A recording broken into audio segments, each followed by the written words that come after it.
Good morning, good afternoon and good evening. My name is Laura and I'm here again.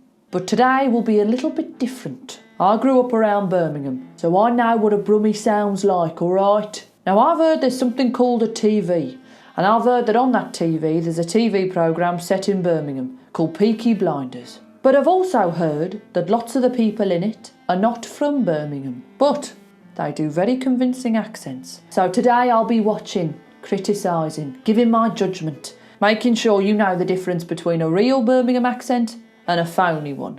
As you can tell, mine is completely authentic.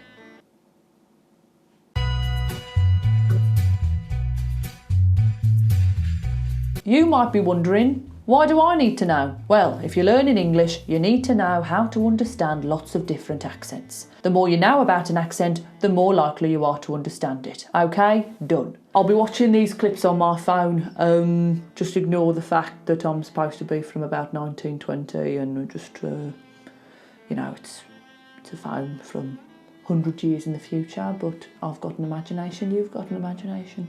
Let's not ruin the fun, eh? Yeah. Okay, we start with a video that features Tommy, John, Arthur.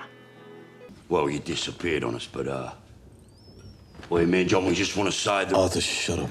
Me and John, we just want to say that AY is a very important feature of a Birmingham/Black Country accent. Say. That was correct. Good job, John. Arthur. All right. Oh, now talk to me. We got to arrange you at the hospital. At the hospital. The hospital. We do drop our H's sometimes. Not as often as Cockneys. If you're from some parts of London, you might say horse instead of horse. But the hospital, that's quite right for Birmingham. So sometimes drop your H's. Where he laid. Cut his throat. Cut his throat. That was a very good Birmingham sentence. Cut his throat. We don't say the H, like I said, cut his. We do an U for cut. That U very often is U. I think it's one of the defining features of a Birmingham accent. We say bus, we say put, we say cut, we say foot. U. It's forward, it's a round lips. U. Okay, listen to the difference. Cut, cut. Cut, cut. Very different. Then we've got throat. Ow. Okay, we don't say throat with an O. We say throat. Ow. It like goes round from the back and to an O. Throat. So that is a very good Birmingham sentence. Cut his throat. Cut his throat. He's dead. He's dead. Cleared out the rest of the Italians out of the south of the city. They mostly went to the Black Country, but we told Betty Kitchen to keep her moving. And Betty sends her condolences. What about the old man? Again, condolences. Because if you notice, throat, condolences, they've got the same vowel sound in it. O. Okay, so we wouldn't say condolences. O. We go condolences. Condolences. Same sound. People in Cunard in Liverpool, they'll have passenger lists. They can get you into the point of departure. You pick him up and you bring him to me. Who's he got travelling with him? His wife. What? Yeah, that's another feature. You're not going to hear a lot of T's on the end. Maybe if you want to make a point, if you want to say, what, you might. But a lot of the time we'll say, what, with no T. So if you're not from the UK, if you're not from Birmingham, just be prepared. You're not going to hear what, unless you go to somewhere with that kind of accent. What?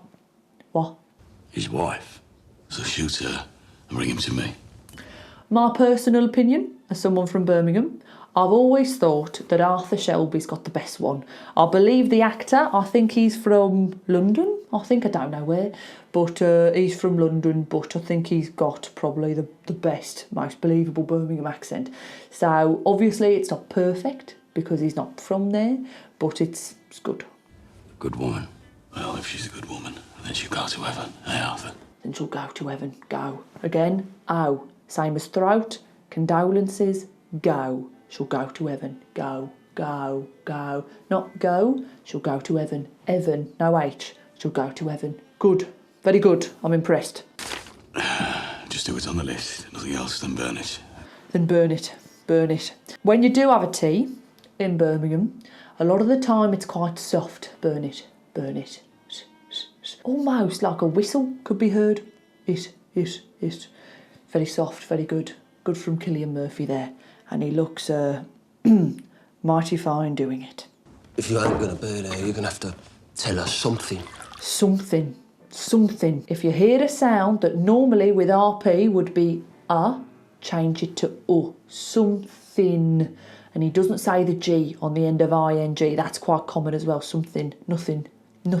You saw him before us, John. You saw him before us. I like that. Let's replay. You saw him before us, John. Great. So what we've got here is we've got saw him. Do you see an R in there? I don't. Now let me tell you what the actor's done, which is brilliant and very Birmingham. So as we said before, often we don't say our H's. So we're taking away that H. Go away.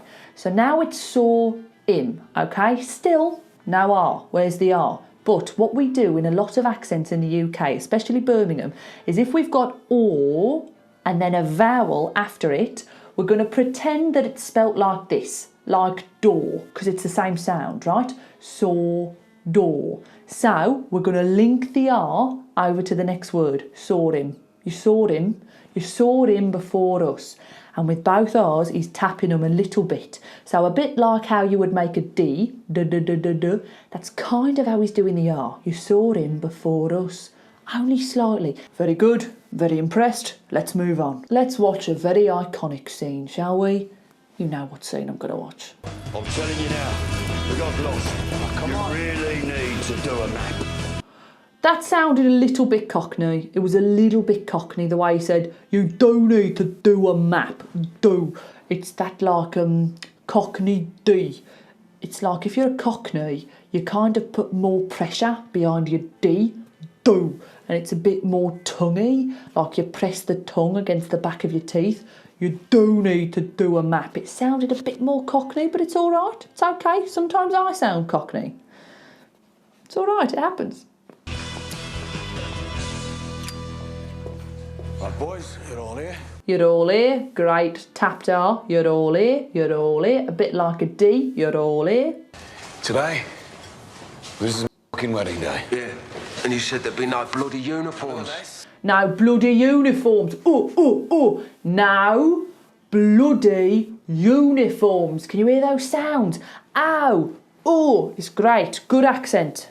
And if you do anything to embarrass her. This is the word I never like. Whenever I watch this scene, I don't like the way he says anything. So he goes anything, instead of anything,